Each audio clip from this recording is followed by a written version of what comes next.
Hi there, Leo. Thank you for joining me for your weekly forecast for week commencing the 20th of October. This week has something of a paradox threaded through it because Venus and the Sun are combining all through the week, but in the first half they're connected in the part of your scope that's to do with the way you express yourself. And you can do so with their help with a great deal of graciousness and charm. Of course, I'm not saying that you don't normally possess these qualities, but they're going to be upped to a new high, and this could see you impress someone hugely.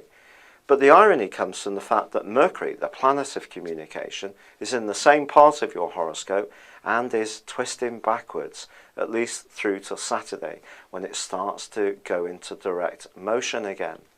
So there is a chance that you could have an amazing interaction with someone, one that can be really heartfelt, but on the other hand, you could say something and someone could accuse you of being rather insincere, even a bit shallow in what you're saying. So it is going to be important to say what you mean and mean what you say. And if you do, and you are very focused on what point you're trying to get across, the chances are that you can do so very successfully.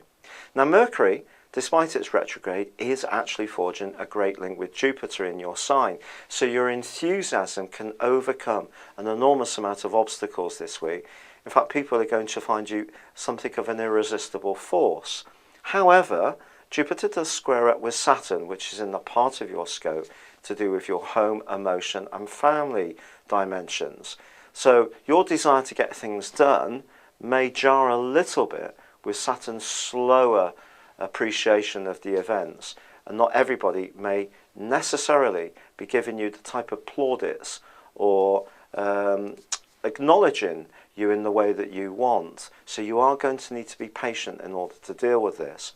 Now, Uranus and Pluto are also clashing this week, and if you've been tuning in for some while, you'll know that this is very much an ongoing influence, one which has influenced your situation over the last few years quite radically.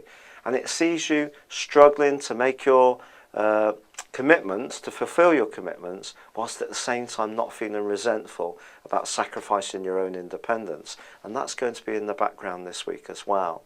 But the big change comes on Thursday when the Sun moves, we have a solar eclipse, and then on Friday, Venus joins up with the Sun in Scorpio. So Venus is very, very close to this solar eclipse. The solar eclipse is going to provide a backdrop of energy for the next 6 months. And if you think about it, because Saturn has been in your sector of emotions over the last 2 years or more, this is particularly significant because this solar eclipse could see you having to tackle some issues that perhaps you've been grappling with over that period of time, but not all of them may be completely where you want them to be. So the solar eclipse is giving you the push to be much more aware of your needs in terms of your emotions, where you live, how you live there, and also your closest relationships, whether they be romantic or with family and friends. But at the very end of this week, there is also one other big change, which sees Mars move into a much more practical location. And if you want to work very, very hard from then until the end of the year, Mars is certainly going to help you to roll up your sleeves and be highly productive in whatever you really want to focus upon.